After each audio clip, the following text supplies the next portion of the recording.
So yun, let's push through uh, to the Jeddah Economic City, and that is in Obhur.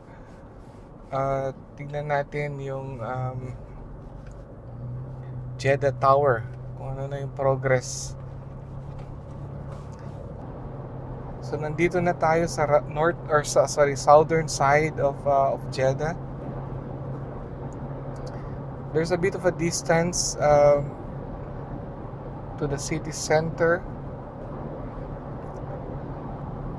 This area is more closer to the new Jeddah Airport. So yeah, southern ang development ng Jeddah, and mainly Obhur, especially with this Jeddah Economic City that's being built. Is being developed rapidly. Okay, so marami nang bumibili ng kanilang mga bahay dyan, lalo na ngayon while the economic city is still under construction, so mura-mura pa yan. But later on, kapag naging operational na yan, all the prices of real estate in that area would skyrocket. Up ahead is the Camel roundabout. So maganda rin yung architectural design ng design feature ng roundabout na to. It's a very simple structure ng camel. Tingnan natin up close.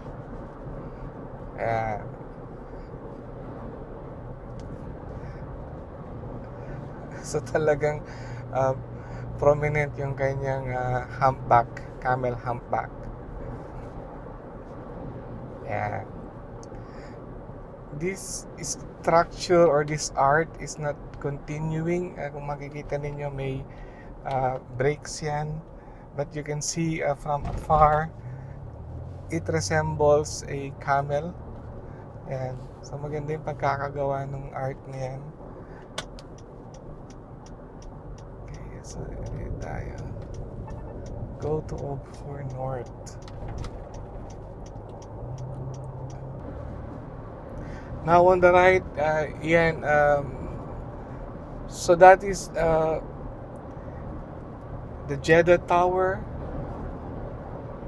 Ayan, lalapitan natin yan so we can have a closer view.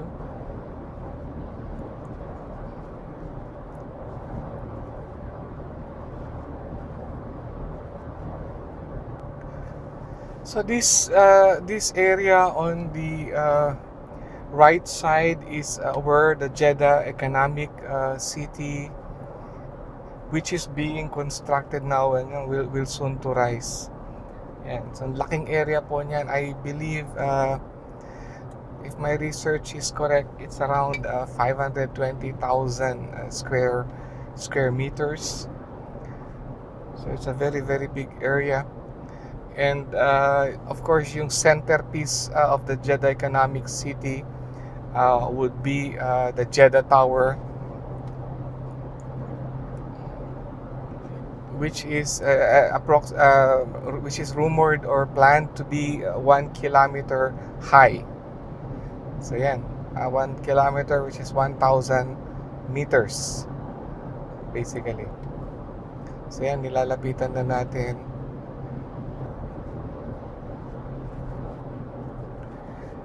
Sa ngayon ata natatapos na nila ay around 60 stories high. Yeah. So from afar, akala mo maliit yan, but even again, I'm not really sure, but I think even at that current stage of development, that's already the tallest tower right now in Jeddah. I could be wrong, of course, but kasi yung Sheraton, or sorry, I keep saying Sheraton, yung Shangri-La kanina, mataas din yung Shangri-La. but we saw it. It was tall because we were close to it. Dito medyo malayo-layo tayo, so it appears to be from our perspective, it appears to be small.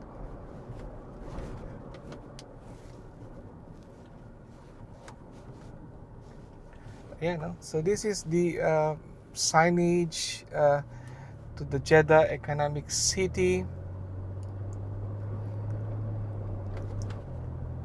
Of course, naka-block pa yung road kasi hindi pa naman siya open.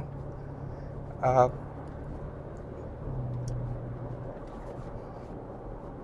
but let's see if we can tignan natin kung may isang open area dito where we can really see the building. Ayan, no? So may mga construction workers inside. So I've seen news or news articles that it has started. I'm not sure kung totoo ba yan or fake. But there you see it, huh?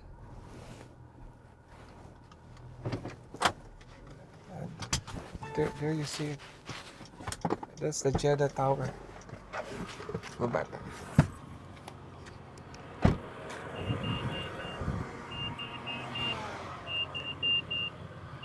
So ito folks ang Jeddah Tower.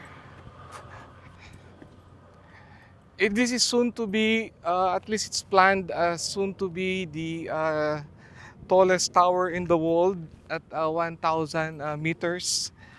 It's going to surpass the Burj Khalifa of which is 828 I think meters high. So may mga development na nangyayari dito, and I think the plan was to finish this in 2030. The full economic city budget is around 20 billion US dollars.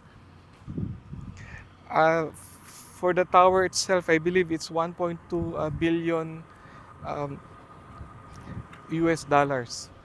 So 2030, so sana we're still here, and sana ma-finish nila yan in 2030, and sana we're still here to see that, because this is really a structure to be admired. Okay, so I think that's it for our gala this morning.